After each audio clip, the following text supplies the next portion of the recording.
Goeienaand my Boeta en Sissa, wees gegroet in die wonderlike naam van Jesus op hierdie geseënde donderdag aand en baie dankie dat ek die voorreg het om weer 'n bietjie vir julle 'n aandgebed te kan bid.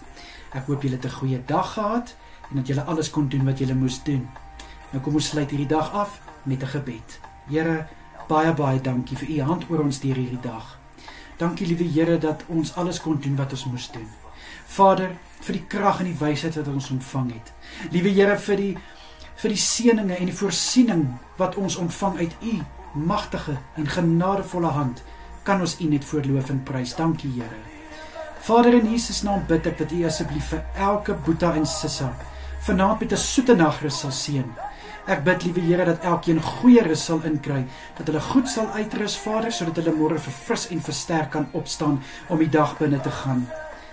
Liewe Here, ek bid ook in Jesus naam dat elkeen kalmte en rustigheid in hulle harte sal hê.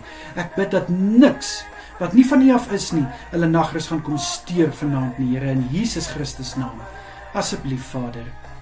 Liewe Here, ek bid dat U asseblief elkeen sal beskerm deur hierdie aand.